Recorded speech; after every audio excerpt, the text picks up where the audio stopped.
After watching 2 games of the Atlanta Hawks and the New York Knicks go to war, I think this has the potential to be the best first round series in the Eastern Conference. Allow me to explain. What's going on, guys? Welcome back to BoxInOne, a basketball sports podcast and platform created by Roischand and Joachim, myself talking right now.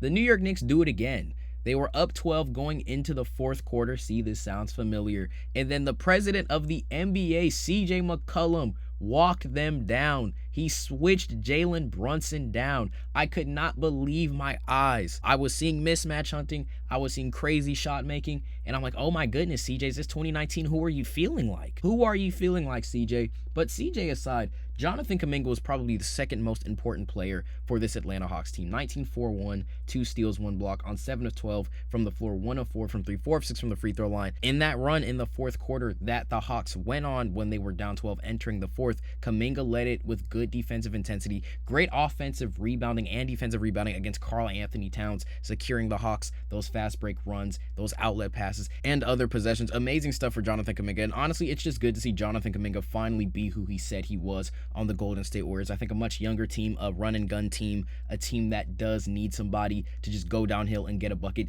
a team that does have elite guards, but they're not entirely guard dependent. Like, the system isn't built around CJ McCollum or who we're going to get into a bit later. Kuminga can do his thing. Great stuff. The reason I say this can be the best series in the Eastern Conference is because the Atlanta Hawks, they do have a chance to win it. I'm not going to say they're going to beat the New York Knicks, but when we look at the Hawks, Nickeil Alexander-Walker only shot 3 of 12 from the floor, 2 of 5 from 3. This is probably going to be the most improved player in the NBA, from 9.4 points to 20.8 points per game. He still hasn't had a good game. Jalen Johnson averages 22, 10, and 8. Game 2, he dropped 17, 8, 3, and 1 on 6 of 12 from the field, 0 of 3 from 3. Jalen Johnson is still finding his playoff confidence. When CJ McCollum and Jonathan Kuminga are by far your 2 best players, and then a Kongwu also giving you 15 and 8 on 66% from the floor and 2 of 3 from 3. New York, you've got some looking in the mirror to do. Jalen Brunson, he went for 29, but he got strapped by Dyson Daniels. 10 of 26 from the floor, 4 of 10 from 3, 5 of 7 from the line. When we look at Karl Anthony Towns, 66% from the floor, 2 of 5 from 3, 8 of 12 from field goal range. OG Anunoby, 44% from the floor. Mitchell Robinson, 13 on perfect shooting. Mikal Bridges, 3 of 10 from the field. Mikal Bridges is probably not going to play that bad. But the reason I say this has the potential to be the best series in the Eastern Conference is because neither team has played to their full potential. The New York Knicks did a lot more in Game 1, but the Hawks won a game where they shot 9 of 30 from the three-point line. They shot 30% from 3, only 50% from the floor. 50% from the floor while only going 30 from 3 is actually pretty good. 18 of 23 from the line and 11 turnovers while losing the rebound battle 36 to 47. So that's an 11 plus rebound deficit the Hawks were in. They missed the majority of their threes, and they somehow still managed to win the game. The New York Knicks, 11 of 34 from 3, not that much better, 32.4% from the three-point line. 44, basically 45%, they were 44.8% from the field, 39 out of 87, and then 14 turnovers compared to the Hawks, 11 turnovers. Both teams had 22 assists. New York actually going 17 of 27 from the line, which is worse than Atlanta's 18 of 23. The Hawks won by 1 point, and they made 1 more free throw. That's kind of funny, especially since CJ McCollum is the reason that the Knicks even had a chance to win it with that Mikal Bridges shot. I think in general, when we look at evenly matched teams, these are teams where the game plans really depend how they win. CJ McCollum found something in the clutch, hunting Jalen Brunson, Nickeil Alexander. The screens weren't even the best, but it was enough to get Hart off of McCollum and get Brunson on him. Again, I think Nickeil Alexander-Walker, with Jalen Brunson being the guy on him, they need to get him going in that Game 3 and Game 4. Whoever's guarding or whoever has Jalen Brunson on them, make sure you make it tough for him on one end, possibly trap, and then on the other end, just hunt him. You have to wear him down and force him to be a two-way player. I think for Atlanta,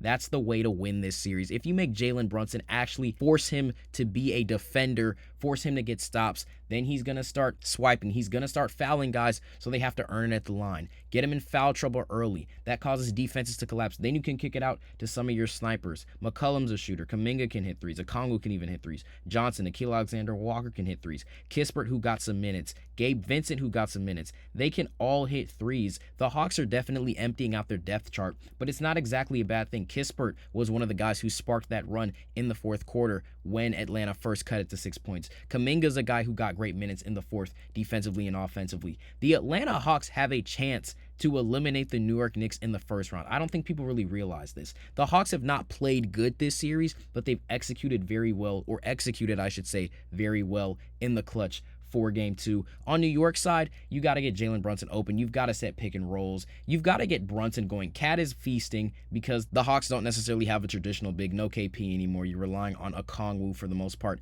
But I think in general, it's going to be really interesting to see how both of these teams adjust. And again, I do think this can be the best series in the Eastern Conference. The Hawks figured something out with Jalen Brunson. I think making Jalen Brunson play two-way is the weakness of this New York Knicks team. But I think for the Knicks, again, you've got the size advantage. I know Brunson's your number one guy, but I really do think you got to rely on OG and Cat to do a lot of the heavy lifting in order to win this series. Once they start doubling Cat and OG in the post, again, you have Brunson, you have Hart, you have Bridges, you have Clarkson, you have guys who can shoot jump shots. Speaking of guys who can shoot jump shots, though, I'm not exactly sure what's going on with Miles McBride. He's a 41% three shooter, but for whatever reason, it's just not hitting today, nor is he really getting the looks today as in this series.